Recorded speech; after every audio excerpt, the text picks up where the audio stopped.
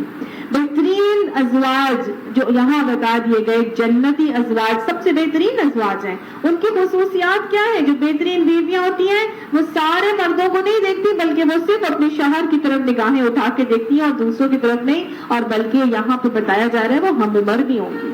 تو اچھا جوڑا, جو بہترین جوڑا ہے وہ ہم عمر ہوتا ہے. ایک مرتبہ آپ صلی اللہ علیہ وسلم کے صحابی نے بتایا کہ میں نے شادی کر لی ہے, تو انہوں نے کہا کس سے شادی کی؟ تو انہوں نے بتایا کہ میں نے اتنی عمر رسیدہ ایک خاتون تھی اس سے شادی کی ہے. تو آپ صلی اللہ علیہ وسلم نے فرمایا بہتر ہوتا کہ تو اپنے ہی ہم عمر سے شادی کرتا, کیونکہ وہ تجھ سے کھیلتی تو اس سے کھیلتا.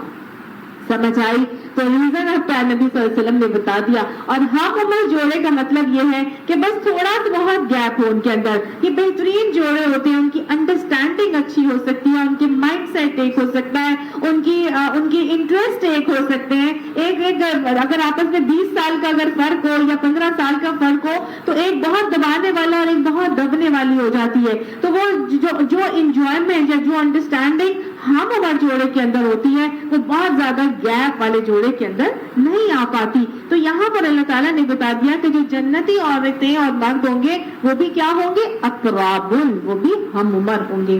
ھذا ما توعدون لیوم الحساب, یہ ہے وہ جس کا وعدہ تم لوگوں کے لیے کیا گیا تھا نا آج کے حساب والے دن, تم سے اس کا وعدہ کیا جا رہا ہے. ان ھذا, بے شک یہ, لرزقنا, البتہ ہمارا رزق ہے, ما لہ من نفاد, اور نہ ہے اس کے واسطے کوئی ختم ہونا. یعنی کہ یہ ہمارا رزق جو تمہیں دیا جا رہا ہے, تم اس چیز کے وعدہ کیے گئے تھے اور یہ رزق کبھی بھی ختم نہیں کیا جائے گا. یہ بہترین ھذا, اللہ تعالیٰ فرماتے یہ ہے متقین کے لیے, یہ بہترین نعمتیں, یہ بہترین رزق جس کا تم سے وعدہ کیا گیا ہے یہ ختم نہیں ہوگا, یہ متقیوں کو ملنے والا ہے. وَإِنَّ لِلطَّاغِينَ, اور بے شک البتہ سرکشوں کے لیے, لشر مآب, برا ٹھکانہ ہے, بڑا ہی برا ٹھکانہ ہے سرکشوں کا, برا انجام ہونے والا ہے. کیا انجام ہے؟ جہنم, ان کو جہنم میں ڈالا جائے گا. جہنم ہے ان کے لیے, یصلونہا, وہ اس میں داخل کیے جائیں گے. فبئس المہاد, بس بڑا ہی برا بچھونا ہے.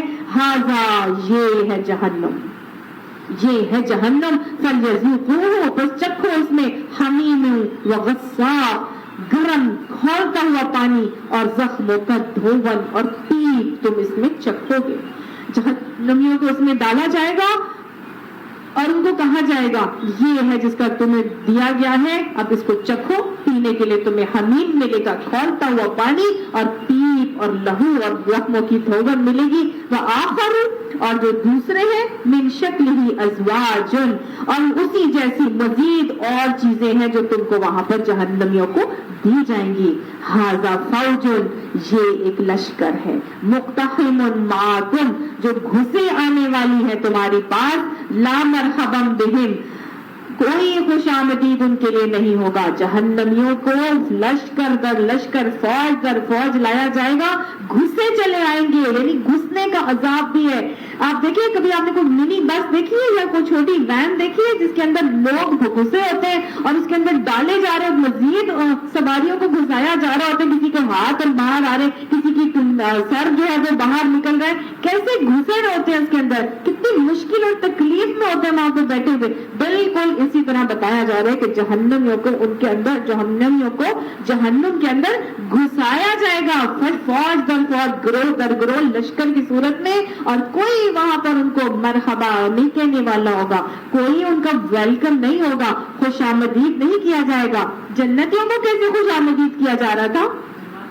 ویری گڈ, دروازے کھلے ہوئے تھے ان کے لیے, اور وہ جو فرشتے ہیں وہ ہر دروازے پر موجود بھی ہوں گے. ایک اور جگہ پتہ چلتا ہے اور ان کو کہہ رہے ہوں گے مرحبا مرحبا سلام علیکم طبتم فادخلوها خالدین, تو سلام ہو تم پر, تمہیں سلامتی ہو, تم تو بڑے اچھے رہے, اس میں ہمیشگی کے لیے داخل ہو جاؤ. اللہ قیلا سلاما سلاما, ہر جگہ جدھر وہ جائیں گے فرشتے موجود ہوں گے, دروازے کھلے ہوں گے اور وہ سلام بھیج رہے ہوں گے اور سلامتی کی دعائیں دے رہے ہوں گے. لیکن جہنمیوں کے لیے کیا ہے؟ ان کے لیے لا مرحبا بہم, ان کے لوگ کوئی ویلکم نہیں ہوگا. انہم صالو النار, بے شک وہ داخل کیے جائیں گے آگ میں. اللہم اجرنا من النار. قالوا بل انتم, ان کو کہا جائے گا, ان کو کہا جائے گا یہ تو آگ میں جھلسنے والے ہیں, وہ ان کو جواب دیں گے بل انتم, بلکہ تم ہی جھلسے جا رہے ہو. لا مرحبا بکم, اور تمہارے لیے کوئی خیر مقدم یا کوئی ویلکم نہیں ہے. انتم قدمتموہ لنا, تم نے جو آگے بھیجا تھا نا ہمارے لیے, فبئس القرار, بس بری ہی ٹھہرنے کی جگہ ہے. قالوا, تو وہ سب کہیں گے ربنا, اے ہمارے رب, من قدم لنا ھذا, جو بھی ہم نے آگے بھیجا تھا, فزدہ عذابا ضعفا فی النار, پس اس کو عذاب دے دے, زیادہ دے کر دے, ضعفا دگنا دے دے آگ کا عذاب. یعنی جس نے ہمیں اس انجام میں پہنچایا ہے, جس نے بھی ہمیں اس انجام میں پہنچایا ہے, اس کو کیا کر, فزدہ عذابا ضعفا, ان کو دگنا عذاب دے دے, زیادہ کر دے ان کے عذاب کو, فی النار, آگ میں. یعنی وہ لوگ جو جہنمی ہوں گے وہ اپنے جہنم میں آنے کا سبب کسی کو قرار دے رہے ہوں گے اور کہہ رہے ہوں گے جنہوں نے ہمیں اس جہنم میں بھیجا ہے آپ انہیں دوہرا عذاب دیں. وقالوا, اور وہ کہیں گے ما لنا, کیا ہے ہمارے لیے, لا نرى رجالا, ہم نہیں دیکھ رہے اس آدمی کو یا ان لوگوں کو, كنا نعدهم, جن کو ہم گنتے تھے, من الاشرار, شریر لوگوں میں. یعنی ہم کیا وجہ ہے کہ ہم ایسے لوگوں کو نہیں دیکھ رہے جن کو ہم برا سمجھتے تھے, دنیا میں ہم برا کہا کرتے تھے. اتخذناہم سخریا, ہم نے تو ان کا مذاق بنا لیا تھا. ام زاغت عنہم الابصار, یا ہماری نگاہیں ان سے ٹیڑھی ہو گئی ہیں, یا ہماری یعنی کہ ہماری نگاہیں ہی انہیں دیکھ نہیں پا رہی.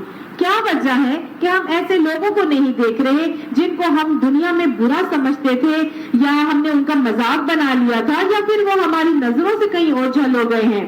ان ذالک لحق, بے شک یہ بات سچی ہے. تخاصموا اہل النار, کہ اہل نار کے درمیان آپس میں جھگڑے ہونے والے ہیں. اہل نار جو دوزخی ہیں وہ دوزخ میں جا کر بھی چین سے نہیں بیٹھیں گے, آپس میں ہی لڑ رہے ہوں گے, اور وہ کہیں گے کہ ان کو عذاب دے جس کی وجہ سے ہم یہاں پر آئے, اور تھوڑا بھی نہیں دگنا عذاب دے. کیا وجہ, وہ نظر نہیں آ رہے جن کو ہم برا سمجھتے تھے. جہنمی کس کو برا سمجھتے تھے دنیا میں؟ نیک لوگوں کو برا سمجھتے تھے, ان کے ٹھٹے لگاتے تھے, ان کو مذاق بنا کے رکھتے تھے. تو آپس میں کہیں گے وہ لوگ کیوں نظر نہیں آ رہے, یا ہماری آنکھیں ٹیڑھی ہو گئی ہیں, ٹیڑھی آنکھیں ہو تو نظر نہیں نہ آتا. تو بس وہ یہی سب کہیں گے کہ بھائی